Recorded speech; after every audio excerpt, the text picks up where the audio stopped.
ఓం నమో నారాయణాయ నమశివాయ. మహాభారతంలో వనపర్వం అండి. వనపర్వంలో వచ్చేసి మన ఇంద్రుడు కొడుకైనటువంటి అర్జునుడు దేవలోకం వెళ్ళాడు. అక్కడ వచ్చేసి శాపం ఇచ్చేసింది ఊర్వశి. ఇక ఆ తర్వాత ఒకానొకప్పుడు లోమశ మహర్షి ఇంద్రుని చూడాలని కోరికతో ఇంద్రభవనానికి వెళ్ళాడు. ఆ మహాముని దేవేంద్రుని సమీపించి నమస్కరించి ఇంద్రుని అర్ధాసనంలో కూర్చున్న అర్జునుడు చూశాడు. తర్వాత ఇంద్రుని ప్రార్థన చేత దర్భలో పరచబడినటువంటి ఉత్తమ సింహాసనం మీద ఆ ద్విజశ్రేష్ఠుడైన మహర్షి కూర్చున్నాడు. ఆయనను మహర్షులు పూజించారు. ఇంద్రుని ఆసనం మీద కూర్చున్న పార్థుని చూడగానే అతడికి క్షత్రియుడైన ఈ కుంతి కుమారుడు ఇంద్రుని సింహాసనం ఎలా పొందాడు అనే ఆలోచన కలిగింది. ఇతడు ఏ పుణ్యకర్మ చేశాడు, ఏ లోకాలను జయించాడు, దేవతలందరిచే నమస్కారం పడే ఈ స్థానాన్ని దేని ప్రభావం వల్ల పొందాడు? అతని ఆలోచనను గ్రహించి వృత్ర సంహారుడైన ఇంద్రుడు నవ్వుతూ లోమసునితో ఇలా అన్నాడు: బ్రహ్మర్షి, నీ మనసులో అనుకుంటున్న దానికి సమాధానం చెబుతున్నాను విను. ఇతడు మానవ జన్మెత్తుడంటే సాధారణ మత్స్యుడు కాదు. మానవ జన్మెత్తుడంటే మామూలు మనిషి కాదు. మహాబాహువైన ఈ అర్జునుడు కుంతికి జన్మించిన నా కుమారుడు. ఒకనొక కారణం వల్ల అస్త్ర విద్య కోసం ఇక్కడికి వచ్చాడు. అహో, ఎంత ఆశ్చర్యం! పురాతనటువంటి ఈ ఋషి సత్తమును నీ వెరుగువా?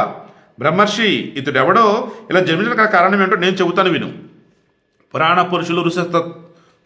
పురుషులు ఋషిసత్తములు అయినటువంటి నరనారాయణులే ఈ శ్రీకృష్ణార్జునులుగా అవతరించారని గ్రహించు. నరుడు మన అర్జునుడు, నారాయణుడు శ్రీకృష్ణుడు.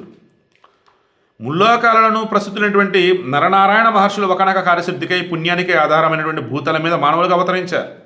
దేవతలచే కానీ మహత్తుల ఋషులచే కానీ చూడడానికి సఖ్యం కానిదై బదరి అనే పేరుతో ప్రసిద్ధికినటువంటి పవిత్రమైన ఆశ్రమం ఉండేది. బ్రహ్మర్షి, సిద్ధులు, చారణులు సేవించే గంగ అక్కడి నుంచే పుట్టింది. అది శ్రీ మహావిష్ణుని, కృష్ణుడుకు, జ్యేష్ఠుని, అర్జునుడికు నివాస స్థానం.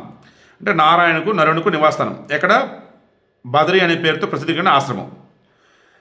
బ్రహ్మర్షి మహాతేజుడు నరనారాయణుడు నా ప్రార్థనపై భూలోకంలో జన్మించారు. మహాశక్తిశాలులైన నాకు భూమి భారాన్ని తగ్గిస్తారు. మహాశక్తిశాలైన వారు భూమి భారాన్ని తగ్గిస్తారు. ఆ రోజులలో నివాత కవచులనే ఉద్ధతులైన రాక్షసులు కొందరు వరదాన క్షమించాలి, ఈరోజు కొంచెం నోరెద్దుగా ట్విస్ట్ అవుతుంది. ఆ రోజులలో నివాత కవచులైన ఉద్ధతులైనటువంటి రాక్షసులు కొందరు వరదాన గర్వితులై మాకు అనిష్టాలను చేస్తూ ఉండేవారు. బలగర్వంతో సురులను చంపాలని ఆలోచించేవారు. వారు దేవతలను లెక్క చేయనంతగా వరాలను పొందారు. వారు పాతాల నివాసినటువంటి ధనువు యొక్క పుత్రులు. వారు భయంకరులు, మహాబలవంతులు. దేవతల సమూహాన్ని కలిసి కూడా దానవులతో యుద్ధం చేయడానికి సమర్థులు కారు. మధు నిషూదుడైన శ్రీ మహావిష్ణువు కపిలుడనే పేరు భూమిపై అవతరించాడు. అతడు ఎవరికీ జయింప సఖ్యం కానీ భగవంతుడు శ్రీహరి. మహర్షి, పూర్వకాలంలో రసాతలాన్ని తవ్వుతూ సగరపుత్రులు ఈ కపిలుని దృష్టి మాత్రం చేత భస్మం అయ్యారు. ద్విజశ్రేష్ఠ, ఆ శ్రీహరి మా కోసం మహాకార్యాన్ని చేయగలడు. ఈ శ్రీకృష్ణార్జునులు ఇద్దరు కూడా కలిసి మహాసంగ్రామంలో ఆ కార్యాన్ని సాధిస్తారు. ఇందులో సందేహం లేదు. భగవంతుడు శ్రీకృష్ణుడు దర్శన మాత్రం చేతనే నివాత కవచులను వారి అనుచరులను కూడా మహాహ్రాదంలోని నాగులను వలె చంపగలడు. కానీ చిన్న పని కోసం మధుసూదనుని కోరడం ఉచితం కాదు. అతడు తేజస్సుల మహారాశి. అతడు లేస్తే సమస్త జగత్తును దహిస్తాడు. సూర్యుడైన అర్జునుడు ఒక్కడు ఆ సమస్త దానవులను సంహరింపగలడు. యుద్ధంలో ఆ నివాత కవచ దానవులందరిని చంపి తిరిగి మానవలోకానికి వెళ్తాడు. మహాముని, నీవు మా ప్రార్థనపై భూలోకానికి వెళ్ళు. అక్కడ కామ్మిక వనంలో నివసిస్తున్న వీరుడైన యుధిష్ఠిరుని చూస్తావు. ధర్మాత్ముడు, సత్య సంగరుడైన యుధిష్ఠిరునికి మా సందేశాన్ని చెప్పు. అర్జునుడి విషయంలో ఉత్కంఠ అవసరం లేదు. అస్త్ర విద్యను సాధించి శీఘ్రంగా వస్తాడు. సంపూర్ణ బాహుబలం లేనివాడు కానీ, అస్త్రవిద్య సంపూర్ణంగా లేనివాడు కానీ యుద్ధంలో భీష్మ ద్రోణాదులను జయింపలేడు. మహాబాహువు, మహామనస్కుడైనటువంటి అర్జునుడు అస్త్రవిద్యను స్వీకరించి నృత్య, వాద్య, గీత కళల్లో కూడా పారంగతుడయ్యాడు. మనుజేశ్వర, శత్రుధమన, నీవు కూడా నీ సోదరులతో అన్ని తీర్థాలను సేవించు. పవిత్ర తీర్థాలలో స్నానం చేసి పాపరహితుడవై, సంతాపరహితుడవై, కల్మషం లేనివాడివై సుఖంగా రాజ్యాన్ని అనుభవిస్తావు. ద్విజశ్రేష్ఠ, తగుబల సంపన్నుడైన నీవు కూడా భూమండలానంతా కూడా తిరుగుతున్నటువంటి యుధిష్ఠిరుని రక్షిస్తూ ఉండు. దుర్గమ పర్వత ప్రాంతాలలో, ఎగుడు దిగుడు ప్రదేశాలలోనూ భయంకరమైన రాక్షసులు నివసిస్తూ ఉంటారు.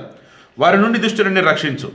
మహేంద్రుడు ఈ విధంగా చెప్పాక అర్జునుడు కూడా ప్రయత్నపూర్వక వినయంతో లోమసునికి పాండునందనుని యుధిష్ఠిరుని రక్షించాడని చెప్పాడు. నిన్న మన అర్జునుడు భూమికి వస్తాడు అనుకున్నాం. లోమస మహర్షి అన్నమాట. సత్పుర శ్రేష్ఠ, మహాముని, నీచే రక్షింపబడుతూ యుధిష్ఠిరుడు తీర్థాలను సేవిస్తాడు. అప్పుడు అతడు దానాలు చేసేటట్లుగా నీవు ఏర్పాటు చేయి. ఇక అట్లే అని మాటిచ్చి మహా తపస్సు నుండి లోమసుడు కామ్యకవనానికి చేరడం కోసం భూతలానికి ప్రయాణమయ్యాడు. అతడు కామ్యకవనం చేరుకొని అక్కడ తాపసులతో సోదరులతో పరివేశించిన ధర్మరాజును చూశాడు. సో ఇక అప్పుడు ఏమైంది రేపు డిస్కస్ చేద్దాం.